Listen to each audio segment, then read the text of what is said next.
રાજકોટમાં પહેલીવાર white house અને ફિલ્મ સિટીનો સેટ લાગ્યો છે, જ્યાં તમે દરેક જગ્યા ઉપર સેલ્ફી લઈને ઢાકી જવાના છો.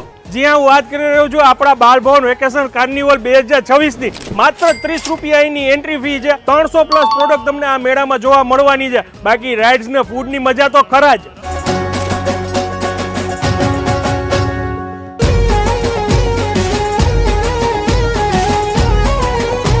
બહેનો માટે તો અહીંયા cosmetic, jewellery, sari, dress, purse એવી તો અઢળક વેરાયટી એમને મળી જવાની છે. અને એટલું જ નહીં, ફેમિલી માટે મતલબ કે ઘર સંસારની કોઈ બી પ્રોડક્ટ તમારે જોતી હોય તો માત્ર 20 રૂપિયામાં તમને 1000 થી વધારે પ્રોડક્ટ એક જ જગ્યા ઉપર મળશે. અને અત્યારે બાળકોનું વેકેશન ચાલે છે તો આ જગ્યા ઉપર સ્ટેશનરી આઇટમ બી બહુ રીઝનેબલ પ્રાઇસમાં તમને મળવાની છે. બાકી નાના અને મોટા માટે અહીંયા ઘણી બધી એવી રાઇડ્સ છે જેમાં તમને બેસીને મજા આવશે. ખાવા પીવાના ઘણા બધા સ્ટોલ છે જ્યાં તમને જામુન શોર્ટ્સ મળી જશે, સોડા મળી જશે, ખીચું, ઢોકળા, પોપકોર્ન વગેરે આઈસ્ક્રીમ બધી જ વસ્તુઓ મળી જવાની છે. અને એટલું જ નહીં, માત્ર 30 રૂપિયા એન્ટ્રી ફીમાં તમે બાલભવનનો પાછળનો ભાગ બી તમે નિરાતે એક્સપ્લોર કરી શકો છો. તો હવે રાહ શેની જોવો છો? એડ્રેસ અત્યારે સ્ક્રીન ઉપર લખાઈને આવે છે. આપણા રાજકોટના રેસકોર્સ રિંગ રોડ ઉપર બાલભવન મેળા. રીલને શેર કરી દેજો ને પહોંચી જાજો.